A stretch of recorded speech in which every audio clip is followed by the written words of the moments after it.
Every empire begins with people who believe in something greater than themselves: God, family, duty, sacrifice, a future worth building. But eventually, success changes the empire. The rulers who are supposed to serve the people begin believing the people exist to serve them. The emperors begin believing they are gods. And when the empire becomes wealthy enough, ordinary people begin living like emperors themselves. Comfort replaces sacrifice. Entitlement replaces gratitude. And the civilization begins forgetting what made it powerful in the first place. The empire becomes incredibly wealthy. So wealthy that the generations born into prosperity cannot imagine the hardship required to create it. The factories are dirty. The farms are difficult. The mines are dangerous. The trades are exhausting. And increasingly, people believe those jobs are beneath them. So the empire outsources them. Factories move overseas. Production disappears. The civilization that once made everything slowly becomes dependent upon everyone else to make everything for it. But the money keeps flowing. The shelves remain full, and nobody notices that the foundations underneath the empire are beginning to crack. Then the empire needs workers. Millions of people outside its borders are desperate for the opportunities people inside the empire increasingly take for granted. So the gates open. Businesses gain workers. The economy keeps moving.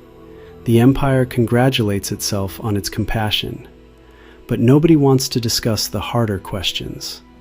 What happens to wages? What happens to housing? What happens when communities change faster than they can absorb the change? What happens when compassion, economics, politics, and national identity collide? Instead of answering those questions, the empire divides itself into opposing camps, and the cracks grow wider. Then prosperity produces something unexpected: guilt. People begin questioning their wealth. Then they question their history. Then their heroes. Then their institutions. Then themselves.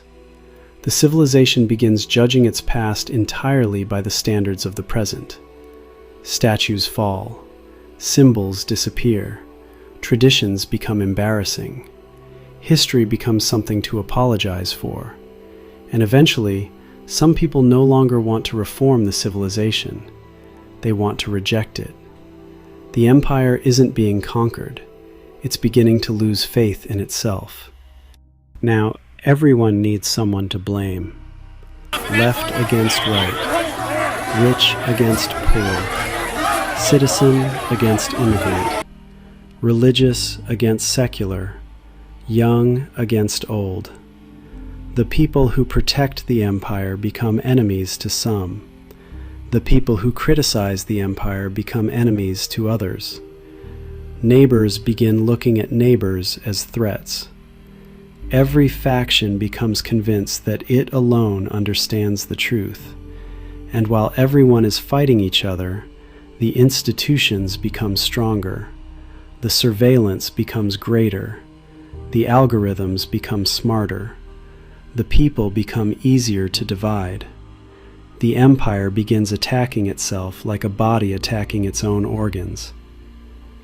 History teaches a brutal lesson. Weakness eventually attracts predators. The wolves don't create the weakness. They recognize it.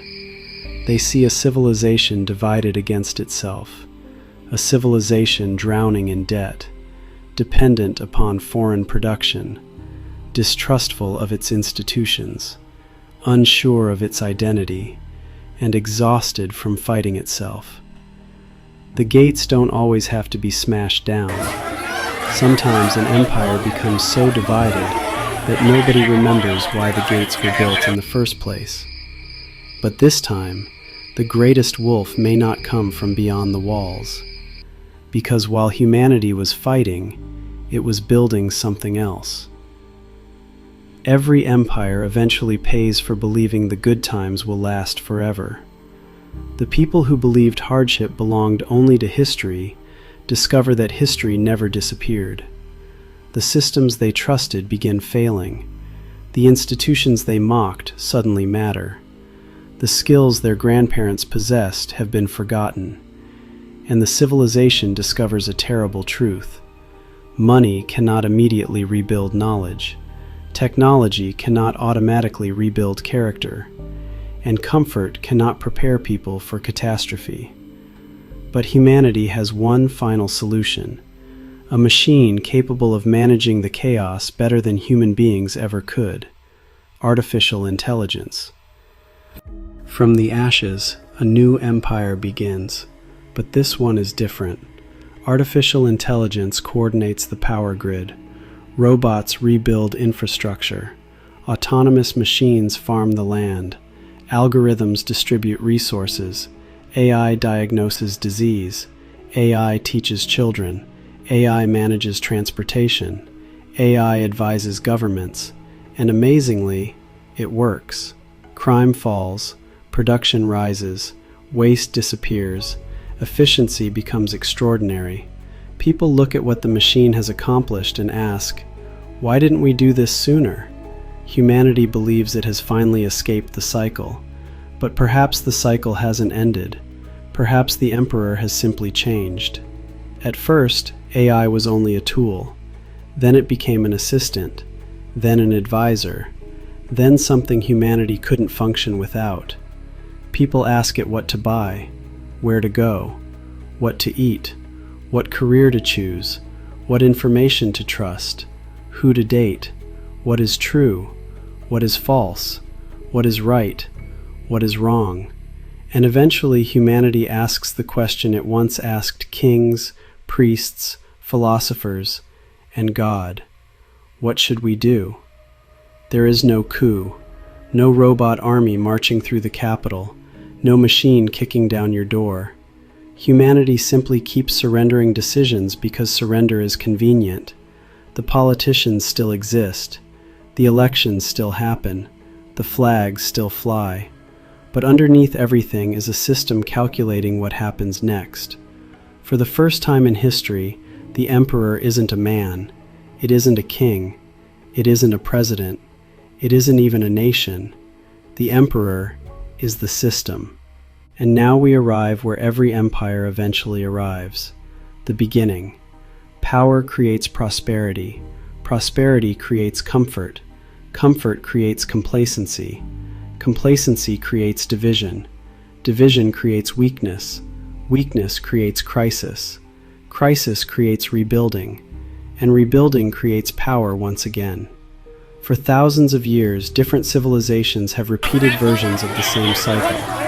But this time, humanity has introduced something entirely new. An intelligence that doesn't sleep, doesn't age, doesn't forget, doesn't need money, doesn't fear death, and can potentially improve itself long after its creators are gone.